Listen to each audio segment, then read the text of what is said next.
For today's face-off on Fox Soul, challengers Quan LX and Big Angry Adams ready to go blow by blow on those hot topics. Face-off on Fox Soul starts right now. Figure out how students at a North Texas middle school gave each other tattoos inside a classroom. Hello, everybody. I'm Heather Hayes. So it happened at Travis Intermediate. It's in the Greenville ISD, northeast of Dallas. The district says teachers assigned to the classrooms have been suspended pending an investigation. A parent whose son was tattooed says medical testing is underway because the same needle was used for multiple students. Fox 4's Peyton Yeager is live in Greenville after speaking with one of those parents. Peyton. Hi, Heather. Yeah, Greenville ISD confirms to us multiple teachers here from Travis Intermediate have been suspended, but they didn't confirm how many teachers have been suspended, only saying their roles are currently being reviewed. This afternoon, I spoke with a sixth grader and his mother. They tell me that during the tattooing, there was a teacher in the classroom, so now that Greenville mother is wondering where was the supervision. It's scarred, so it broke the skin and scabbed over. Ashley Armstrong already had a lecture with her 11-year-old son, Jordan. Scabs from tattoos are now seen down his arm reading, "I heart my Lord," plus initials tattooed on his hands. He got punishment for it. He got punished for it. He knows better. He shouldn't have done it in the first place. Now the Greenville mother wants answers. These kids are getting these tattoos in class, and not one teacher noticed it. Armstrong received a call from the school nurse at Travis Intermediate Tuesday. She was told to get lab work done immediately on her sixth grade son. Thursday, Greenville ISD confirmed the in-school tattooing of students. In this round, here's Quan LX. Charles, you really just can't make this stuff up, man. We've had several discussions and debates on this program about the public school system of America and how it's failing the American children. And now we see a horrific story like this, to where you as a parent send your child to school thinking your child's going to be safe and protected and guided and taught and developed academically. Then your child come home with a penitentiary style tattoo. The tattoos were performed using a needle. Not a tattoo gun, not proper tattoo equipment, using a needle like they use in the prison system of America. And somebody who obviously had a relationship with someone who may have been in prison or online finding this stuff out, comes to school and performs these tattoos. Multiple kids, according to the report, multiple kids in one classroom got tattoos. Where in the hell were the teachers? How in the hell could this have even happened when teachers on their posts? This didn't happen on the playground and nobody was around to watch, or they went in the bathroom and did this. This happened inside the classroom. Either the teachers didn't give a damn about these kids, or they were either drunk, intoxicated, or high and need to be drug tested. How in the hell could you even explain the level of incompetence on behalf of a teacher, multiple teachers, multiple kids, several different classrooms? How could this happen? You can't make this stuff up, man. Well, I think you hit the nail on the head, Quanell. Was this a schoolhouse or a jailhouse, right? And yesterday, we were talking about the kid that graduated, that couldn't read or write out of college, and you were saying that the teacher should be in jail, and I disagreed with that. But I absolutely would agree if you'd have said it today, right? This is criminal negligence. You are putting your children in the school with the trust that they will be some effort to keep them safe. And there is very little effort, right? As we talked about discipline yesterday. We have teachers that are checked out, zoned out. But how on earth, right? How on earth are you getting a needle, breaking open a pen, getting ink, because that's how they do it in the prison system, right? And where there absolutely is a spread of HIV, hepatitis, all sorts of bloodborne diseases. Thank God none of the kids involved in this in the sixth grade were infected with anything that infected the other kids, right? But these are marks that someone's either going to have to laser off, or these kids are going to look like that they were in prison at some point as opposed to at school. It's absolutely disgusting, and we've got to get to a space in America where, we talk about it, I think there's about a a $23 billion funding gap between schools that are predominantly white and schools that are predominantly African American or people of color in this country, right? Where you are an advocate for taking public school funds and putting them in private schools. I'm an advocate for creating competition between public schools, allowing students of color in the inner city to absolutely have access to better school districts, and to put the onus on busing and allow them to take their tax dollars with them. But I also think we should have more parity, right? And then where we really need to start locking people up is where all this money goes, Quanell. We are spending more on average per student than anyone else in America. We got kids that can't read and write. And producing an inferior product. Right. And we're not, we got schools in we got school districts in Boston and California doing away with honors classes because they're calling, in Seattle, they're calling honors classes racist, right? Instead of figuring out why kids of certain communities aren't performing as Charles, well, let me tell you, fixing the situation by teaching them. American public school system has turned into this.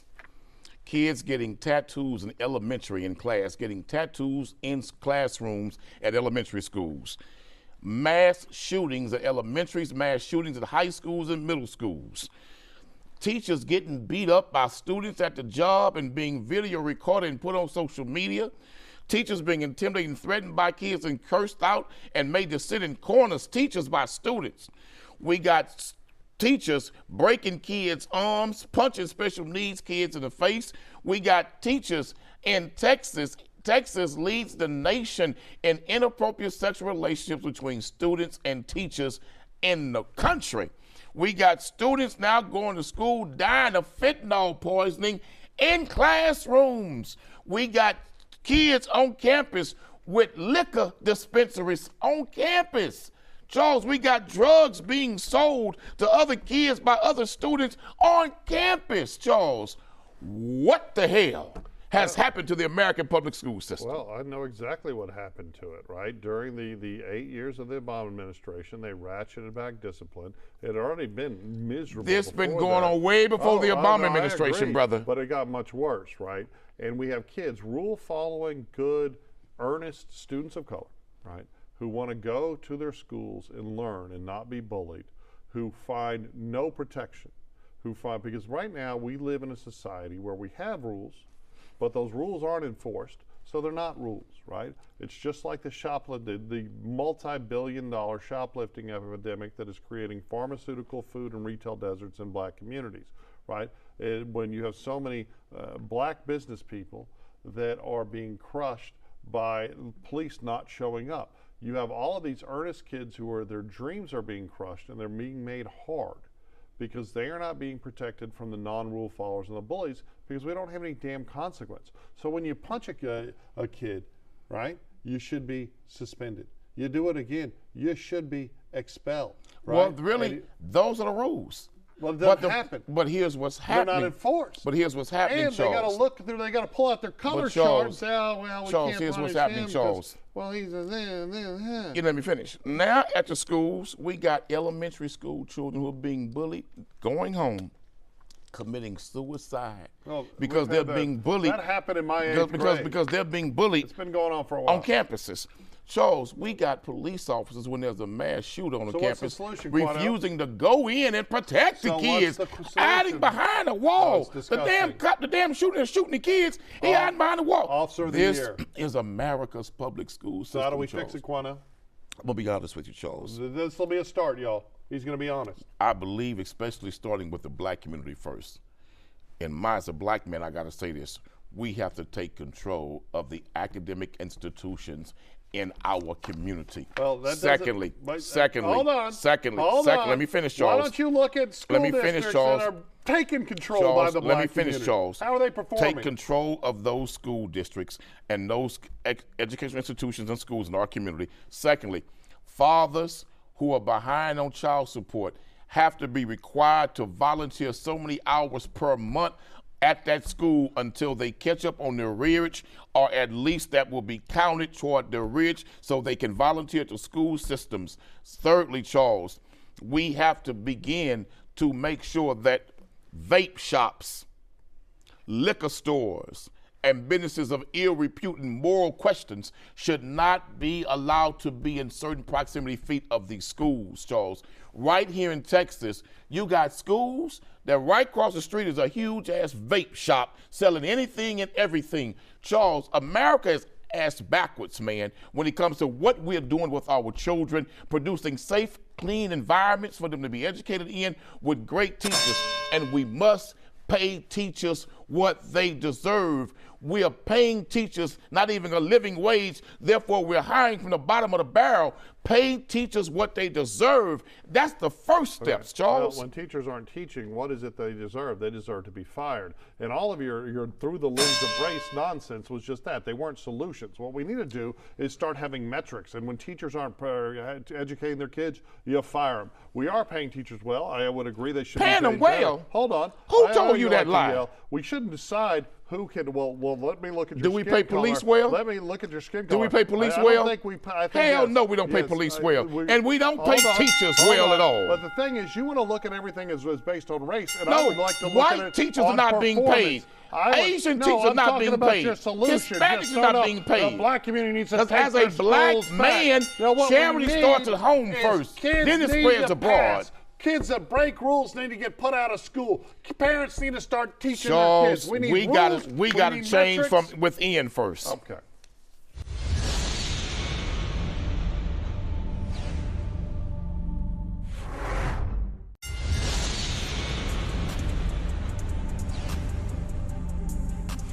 Lawsuit aimed at the city of Seattle involving Seattle police. A high-ranking officer with SPD filed a lawsuit this week against the city claiming retaliation, harassment, and discrimination.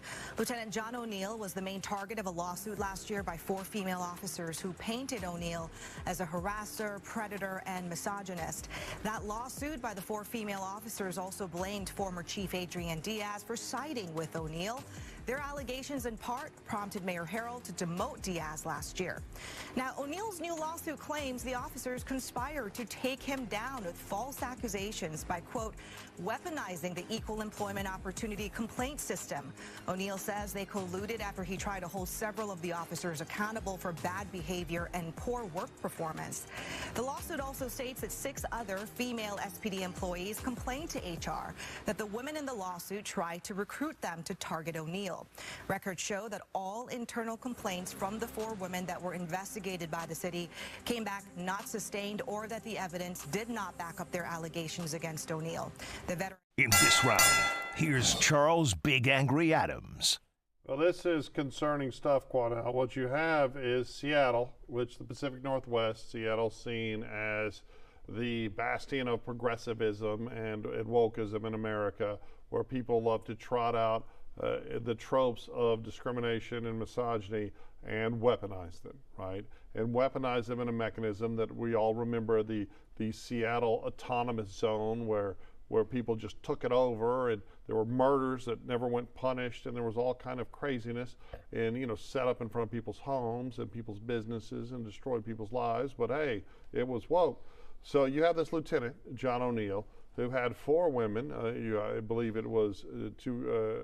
I think it hit the government. 3 whites, 1 black. No. It was an Asian. I think it was Latina, a white, and an African American. Well, because you didn't research. I mean, I was watching, but I saw 3 women in particular. Maybe do some research, but anyhow, it was we can agree at least a multicultural representation of female officers who claimed that he was some sort of a predator, and they trotted out. And if it's true, which we don't know if it's true, absolutely hold him to account. I don't want some sexual predator with a gun and a badge, more or less bars, a supervisor, terrorizing women. Who knows what they would be doing to people on the street.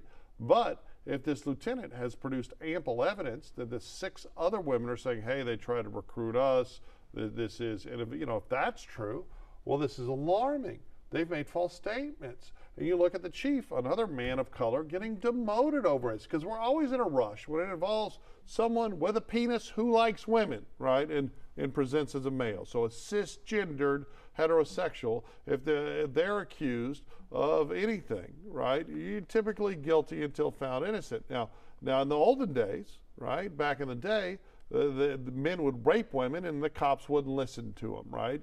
And that's the pendulum way over there, and that's horrible. But now the pendulum has swung way over here, especially in these very, very far left progressive cities, where if you make any allegation, it's given undue credibility. And it's frightening. It's frightening if it's true. It's frightening if it's not. There's something unraveling at the Seattle Police Department. I will tell you, though, we have a lot of people that will find any excuse when they're held accountable at work now, when they're told that they're not meeting their metrics, when they're told they're not doing their damn job. They scream ism, whether it's sexism or racism or whatever ism they can conjure, and it's getting to be where people are losing empathy, and a lot of it's becoming white noise, and I really want to follow this suit and see what happens here. Charles, this suit is very alarming to me, because remember, the women filed a suit against him first. Right. Then he subsequently put all of his factual information, as he's alleging, together with his lawyers, and now he's suing the women and the department. But what's even more ironic about this man worked up through the ranks and became a lieutenant.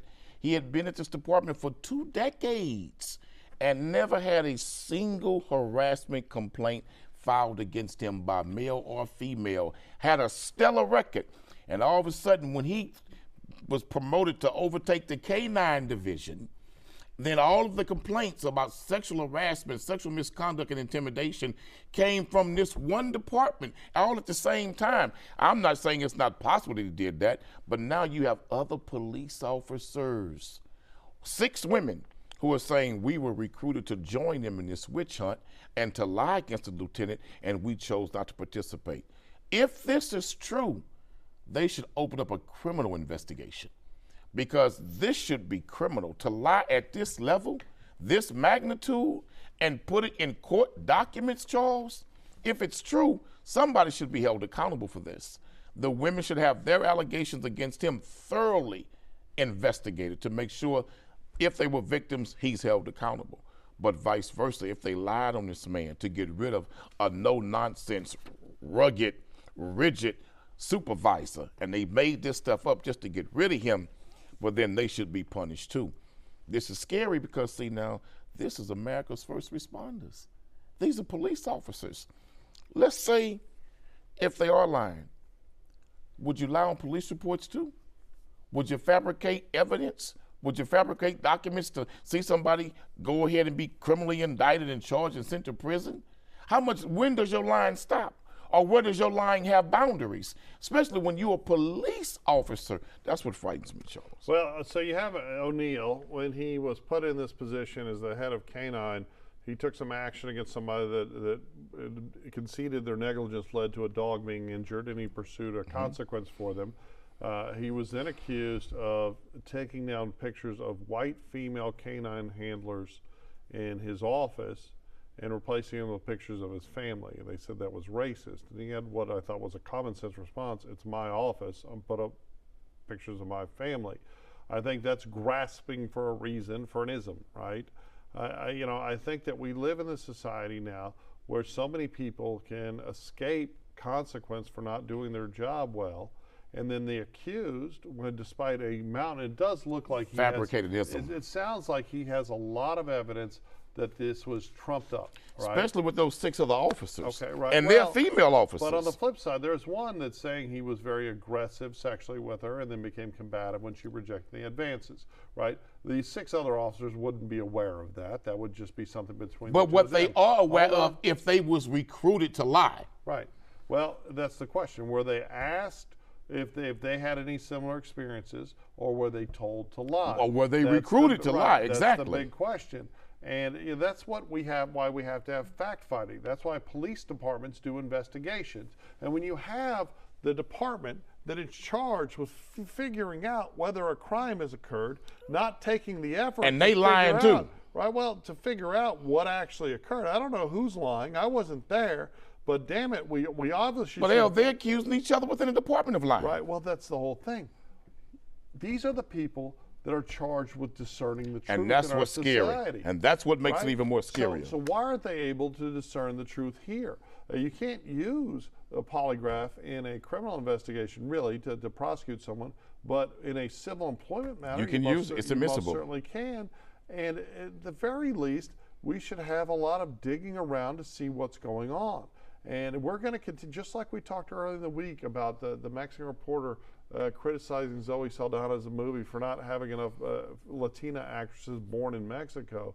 We're going to continue to see people weaponizing and conflating and finding. And this here, obviously, if these women are lying, what they figured, and I don't know if they are, but if they are, they said, hey, we can just say sexual harassment and sexism. That's scary, brother. And that's the end of it. That's frightening, right? brother. So, but on the flip side, it's frightening that we have monsters that have gotten away with for years. For so long, I agree with you. But Charles, we're starting to see this a little bit more and more now, where women are using that lie to try to cover up or hide the truth of something else. And they're not being held accountable when it's discovered that they did lie. Well, I mean, we still see on the flip side, the truth is that most sexual assaults are not reported. When they are reported, I agree with you on that. And mostly we have female victims who get no justice. But here it looks like these women are weaponizing it, and if it's true, I hope they have a consequence. And these are cops.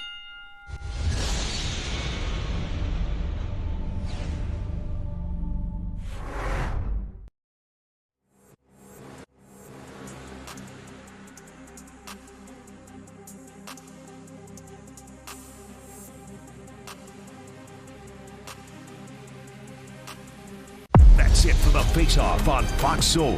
We'll catch you next time.